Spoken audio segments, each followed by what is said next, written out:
Bonjour à tous et bienvenue dans cette édition. On commence par les titres. Le premier compagnon de l'homme est un animal et il n'est rien d'autre que le chien. Depuis bien longtemps, il vit dans sa maison et partage son quotidien. Être présentateur TV, c'est bien, mais le métier n'est pas sans risque. Fatigue, problèmes oculaires ou auditifs, sa santé est vite dégradée.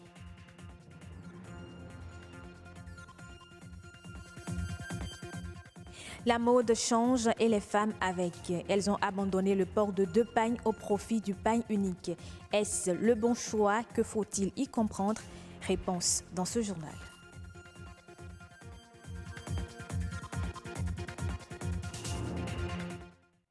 Bienvenue dans ce journal que nous ouvrons par le dernier rapport de l'Organisation des Nations Unies pour l'alimentation et l'agriculture FAO. Il indique que la faim progresse dans le monde et que le réchauffement climatique est un facteur essentiel de cette aggravation. 821 millions de personnes étaient en situation de manque chronique de nourriture en 2017. Depuis 2014, le nombre de personnes sous-alimentées n'a cessé d'augmenter.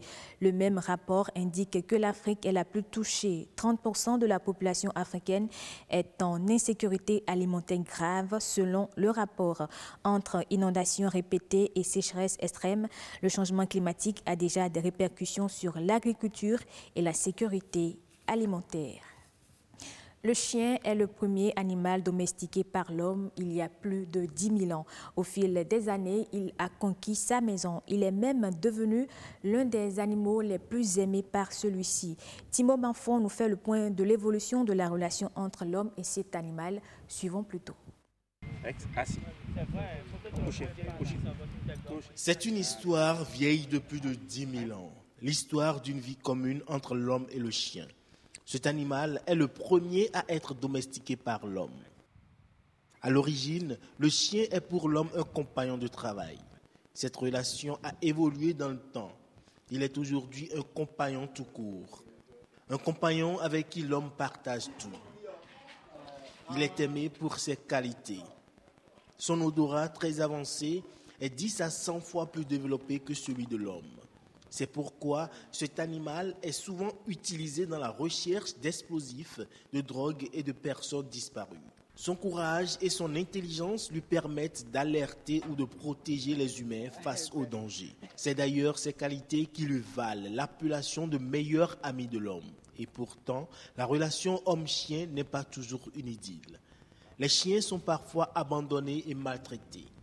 Pour remédier à ce problème, l'UNESCO proclame en 1978 la Déclaration universelle du droit de l'animal.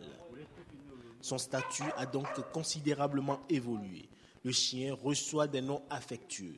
On lui consacre des pages sur les réseaux sociaux, sur Internet. Il a même inspiré de célèbres personnages comme Milou dans la bande dessinée Tintin.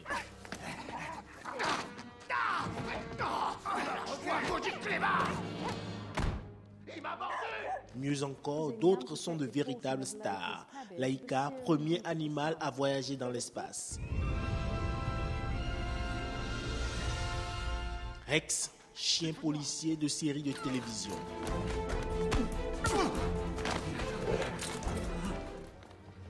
Bien joué. Il s'appelle Rex. Oui, je sais. Chose plus étonnante, Saucisse, un chien, fut candidat à la mairie de Marseille en 2001.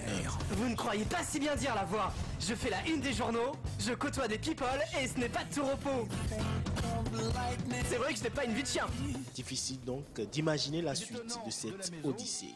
Ça va bien mon petit saucisse, oh il est mignon, oh là là. Je l'annonçais en titre, autrefois c'était un signe distinctif de la femme mariée ou fiancée. Mais force est de constater que le port de 2 pagnes superposées disparaît au profit du pagne unique. Est-ce là une valeur culturelle qui se meurt? Judith Alovo et Abraham Roukenri ont promené leur micro pour recueillir quelques avis.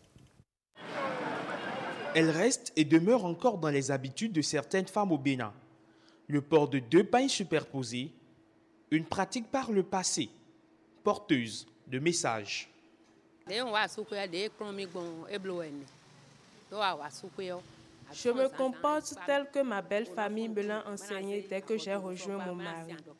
Une femme mariée, avant de sortir, doit nouer 2 pagnes à la hanche, l'un sur l'autre. Donc quand elle sort, cela permet déjà aux gens de savoir qu'elle est une femme mariée et elle ne sera plus dérangée.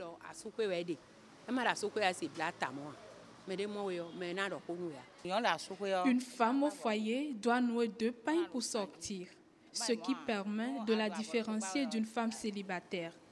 Quand elle se met en un seul pagne dehors, les hommes vont toujours penser qu'elle est un cœur à prendre, ce qui n'est pas toujours bien. Ces sexagénaires ont pris le pli depuis leur jeune âge, mais aujourd'hui, ce style a déserté les habitudes avec la jeune génération, incline à une modernité galopante. Je m'étonne même du fait qu'aujourd'hui, les jeunes dames mariées viennent au marché pour acheter 3 mètres de tissu, alors qu'avant, nos parents prenaient la pièce. Là, la femme coud 6, le papa coud et le reste est donné aux enfants. C'est une identité culturelle qui est menacée, remarquent certaines personnes convaincues de l'opportunité du port de pagne africain en double. Ils prônent d'ailleurs un retour aux sources. Les jeunes filles d'aujourd'hui sont en train de perdre les valeurs africaines. D'accord? Nous, en tant que nos mamans, quand on les voyait, en même temps, on sait que c'est des femmes au foyer, c'est des mamans. C'est-à-dire qu'elles mettent dans leur accoutrement déjà, elles donnent l'image de la femme africaine. Entre tradition et modernité, l'idéal est de trouver la panacée pour les alliés à travers la mode.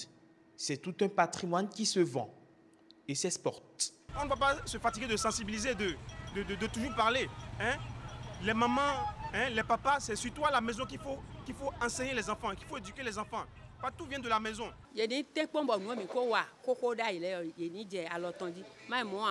On doit tout faire pour revenir aux anciennes habitudes que nous ont laissées nos grands-parents. Les jeunes dames d'aujourd'hui doivent se conformer aux règles pour qu'on sache leur donner de la valeur.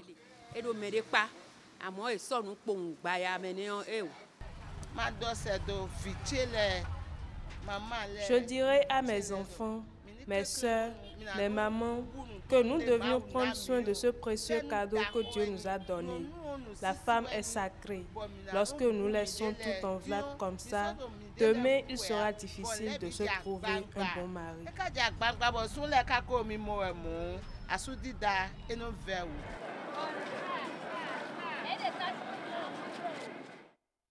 Qui n'a jamais rêvé d'être présentateur TV? Ce poste de choix n'est pourtant pas sans risque. Fatigue chronique, pic de stress, burn-out, problèmes oculaires ou auditifs, on imagine difficilement les dangers d'un tel métier. Comment prendre ses précautions, vers qui se tourner? Élément de réponse dans ce reportage. Des présentateurs télé qui meurent en direct devant des millions de téléspectateurs, un drame rare mais qui se produit quand même. Excès de fatigue, trop de stress et surtout des problèmes oculaires, c'est le quotidien des présentateurs télé. Le fait de rester tout le temps devant l'écran de l'ordinateur et aussi les projecteurs au niveau du studio, tout ça a fait que au fil du temps, j'ai commencé à avoir mal aux yeux. Il y a le stress permanent, le stress qui est quand même aujourd'hui considéré comme une pathologie de santé.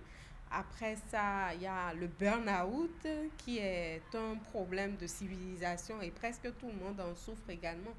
C'est des problèmes de peau avec l'exposition à la lumière intense dans les studios, les lumières, les caméras.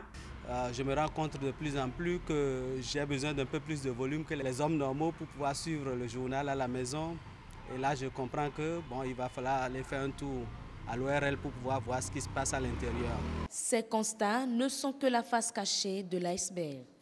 Lorsque l'intensité de lumière dépasse un certain seuil, c'est que la rétine de l'homme capte des intensités supérieures et vous pouvez avoir des fatigues visuelles successives et ces fatigues visuelles peuvent aboutir à des troubles de la vision qui peuvent aller de la baisse de la vision de près ou de loin à des problèmes de vision de couleur.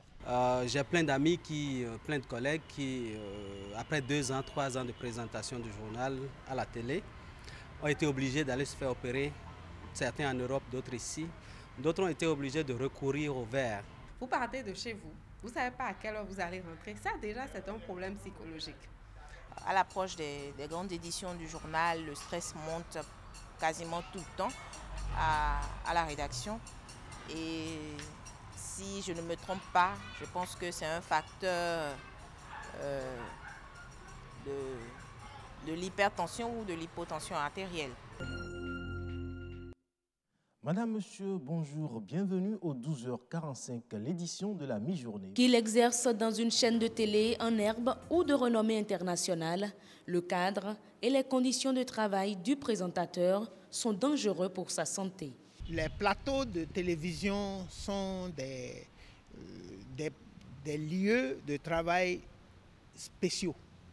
En réalité, il faut une certaine quantité de lumière, il faut une certaine quantité de fraîcheur. Mais je reconnais qu'aujourd'hui, les problèmes de luminosité poseraient moins de problèmes aujourd'hui qu'hier. On transpirait sur les plateaux. Mais aujourd'hui, on travaille beaucoup plus sur les plateaux avec des lampes halogènes qui donnent une lumière plus douce, mais la lumière est toujours la lumière. C'est plus nos sens qui en pâtissent. Mais face au mal, il se retrouve souvent sans soutien. Vous devez pouvoir vous-même commencer par identifier les risques auxquels vous êtes exposés et par rapport à ces risques, vous devez maintenant commencer par prendre des précautions. Mais on pourrait faire en sorte qu'il y ait un système de régime d'assurance maladie vraiment plus élargi, plus élaboré. Pourquoi pas tailler à la mesure du professionnel des médias quand même, pour un peu plus de valeur à notre profession. Une assurance maladie, certes, mais je pense que c'est nous, professionnels des médias, qui devons déjà prendre conscience des risques que nous encourons étant dans ce métier. Et c'est après cela, maintenant, que nous pourrons voir dans quelle mesure pallier ces difficultés. Il doit se surveiller. Et les moindres malaises qu'il présente, il doit les reporter à un médecin. Le Code du travail exige à tout employeur d'assurer la santé et la sécurité au travail. Maintenant, est-ce que la structure à laquelle il appartient a un contrat avec un médecin du travail? S'il n'y en a pas, c'est déjà un problème. Le premier rendez-vous que nous vous invitons à suivre, c'est... Être présentateur télé, le rêve de plusieurs journalistes en herbe. Bien qu'il intervienne à la fin de la chaîne de production, le présentateur télé joue un rôle de premier plan. C'est la vedette, la star du petit écran, chose fascinante, mais pas sans risque sur la santé de l'homme. Malheureusement, on ne gagne pas beaucoup et on ne prend pas toujours soin de nous. Moi, je dis, quelquefois, c'est un métier ingrat. Une brève pour finir ce journal. Au Ghana, les funérailles nationales et l'enterrement privé de l'un des fils les plus célèbres du pays, Kofi Annan, ancien secrétaire général des Nations Unies, vont se tenir ce jour dans la capitale Accra. Première personnalité d'Afrique subsaharienne à avoir dirigé les Nations Unies et lauréat du prix Nobel de la paix en 2001, Kofi Annan est décédé à l'âge de 80 ans le 18 août dernier. Des dizaines de leaders du monde sont à Accra pour les funérailles. Et c'est la fin de ce journal. Merci de l'avoir suivi. Je vous retrouve avec plaisir à 19h45 pour d'autres informations.